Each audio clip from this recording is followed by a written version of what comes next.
就不要通过不吃晚饭来减肥了，以免给身体造成伤害。冬天到了，胃不好的小伙伴，如果想要养胃，除了要注意保暖、注意饮食外，还可以敲敲自己腿上的养胃区哦。这个养胃区就是足三里了。足三里在小腿外侧，外线下3寸。那用手指量的话，大约4个手指宽的位置。足三里是足阳明胃经的主要穴位之一，也被称为长寿穴，有调理脾胃、补中益气、通经活络的作用。那按摩时，我们可以将手握成拳，然后用指关节敲打足三里，敲打力度大一些，要感觉有酸胀感，每次敲打5分钟。那经常这样敲打可以促进消化，减轻肠胃负担，有很好的养胃护胃的作用哦。以前的人啊都喜欢日出而作，日落而息，但现在呢，很多人喜欢上了熬夜。有的人认为啊，熬一宿才算熬夜，其实不是的。那你知道几点开始就算熬夜了吗？下面我们就一起来看看吧。其实啊，这个呢要根据个人的身体状况判定的，但是最晚也不要超过晚上11点睡觉，因为晚上11点到凌晨3点这段时间呢是人体排毒的时候，如果熬夜的话，身体得不到充分休息，会影响排毒，这就对健康不利了。所以呢，建议大家晚上赶紧放下手里的手机和其他的一些事情，最好啊让自己11点就进入深度睡眠，这样身体才能会更好。如果呀晚上睡好了，那么整个人都精神气爽的；如果睡不好呢，那人也会没有精神，各种难受，而且啊对身体健康也不好。那我们平时有什么办法能够帮助入睡呢？今天木子就给大家推荐呢2种助眠食物。第一种莲子。莲子的味道啊有些苦，但是呢很清香。莲子中含有的莲子碱、芳香苷等营养成分，具有镇定安神的作用。那在睡前喝一杯莲子羹，有助睡眠，提高睡眠质量。第二种百合。百合不仅好看，也有很好的药用价值。百合的营养也很丰富，具有宁心安神、润肺止咳的效果。那用百合泡水喝，或者是熬汤喝，对促进睡眠也有帮助哦。那经常失眠的人，希望啊这2种食物能够帮助到你哦。睡觉啊是生活中呢很重要的事情，但是很多人啊却总是翻来覆去的睡不着。那可能呢是我们忽略了一些小的细节。比如呢，床头放了3样东西，就可能会影响睡眠，而且啊，对健康也不利哦。第一样，绿色的植物。那大家呀都知道，到了晚上，绿色植物啊会吸入氧气，但释放的是2氧化碳。那放在床头啊，容易让人缺氧，不能够进入深度睡眠，从而呢影响睡眠质量。第二样，手机。很多人睡觉前玩手机，玩完呢就顺手的放在床头了。但是啊，手机啊是有辐射的，那时间长了容易刺激大脑，也会影响到睡眠的质量，对身体健康也不好。第三样，毛绒玩具也是不适合放在床头的，因为呀，毛绒玩具容易产生细菌和灰尘，那放在身边时间长了也会影响健康。前2天呀，我在地铁站经过一个老奶奶身边，发现呀，她身上有一些特别的味道。其实大家呀都心知肚明，这就是我们平时说的老年臭。那为什么会有这样的情况呢？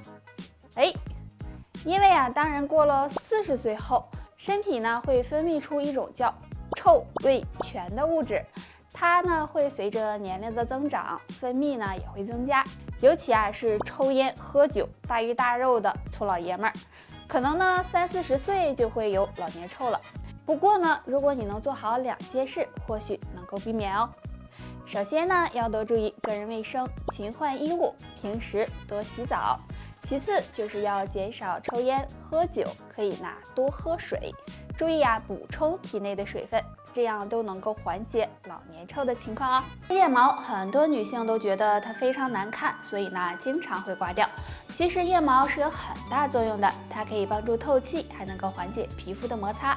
但有些女性腋毛很多，而有些人却很少，这是怎么回事呢？或许和2个因素有关。第一个，遗传因素。如果是家族基因本来就是毛囊不发达，那么就可能不容易长腋毛。第二个，激素影响。因为啊每个人的体质不同，所以呢激素分泌的水平也不同。如果体内激素分泌旺盛，那么腋毛就可能会多一些。那相反，激素分泌少，腋毛就可能会稀少，有的甚至不长腋毛。所以女性朋友，当腋毛多的时候，不要感觉苦恼，也不要乱刮掉了。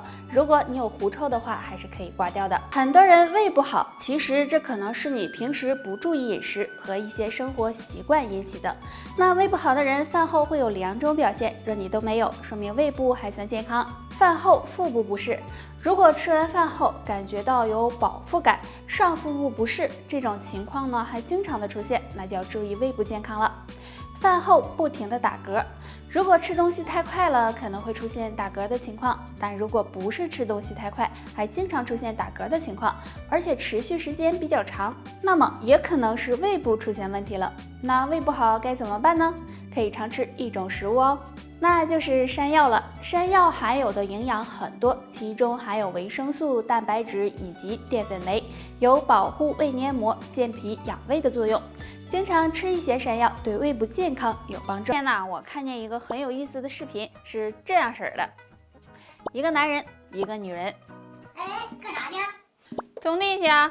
哎，不去种地不行啊。不去种地怎么养你啊？医生说了，你胃不好，得吃软饭。有道理呀。哎，木子想说呀，还是别吃软饭了，常吃下面这2种食物吧。山药。山药啊，表面有一层滑溜溜、黏糊糊的东西，那这种物质啊，就是多糖，有保护呢胃黏膜的作用，所以经常吃山药可以帮助呢养护肠胃。蜂蜜，那胃不好呢，可以经常啊用蜂蜜泡水喝。蜂蜜中啊有果胶、维生素 B， 能够润肠通便，加快肠胃蠕动，对改善消化不良、修复胃部健康有很大帮助。那这2种食物你们记住了吗？希望啊能够帮助到你。不有幽门螺杆菌，可能会有3个表现，别忽视了。表现1：胃胀胃痛。如果经常感觉到胃胀胃痛，就要小心，很可能是胃部感染了幽门螺杆菌。因为胃黏膜受损，所以经常会出现剧烈疼痛，大家最好及时检查一下。表现2：口臭。如果不是口腔疾病引起的口臭，大家就要注意，很可能是胃部出现了幽门螺杆菌，从而引起胃部疾病，比如胃炎、肠胃炎、胃溃疡等等，大家最好及时进行调理。表现3：经常反酸、食欲不振。如果胃部感染幽门螺杆菌，很容易造成胃炎、胃溃疡等胃部疾病。如果胃黏膜受到损伤，那么也容易影响到胃酸的分泌，使人出现反酸、食欲不振的情况。所以大家若出现上面这3种症状，就要小心了。平时要多注意调理，可以多吃一些养胃食物，少抽烟喝酒，少吃辛辣生冷的东西，还有要注意饮食规律，这样才能保护和改善肠胃健康。很多人啊不喜欢吃蔬菜水果，那就挑一些重口味的东西吃。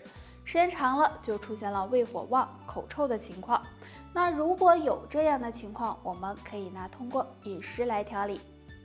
不妨用下面这2种花泡水喝吧。第一种，茉莉花。茉莉花呀，性质温和，能够帮助胃的消化和吸收，而且茉莉花口味甘醇，经常用它泡水喝，有很好的去口臭的效果。那胃火大的朋友，也可以通过喝茉莉花茶来降火。第2种，菊花。菊花呢有很好的清肝明目、清热降火的功效。那胃火大的朋友经常用菊花泡水喝，可以帮助清胃热、清新口气。不过呢，建议大家不要天天喝，不然容易引起胃部不适哦。得啦，今天就叭叭到这儿吧。大家有什么问题可以给我留言，下期见吧，拜拜。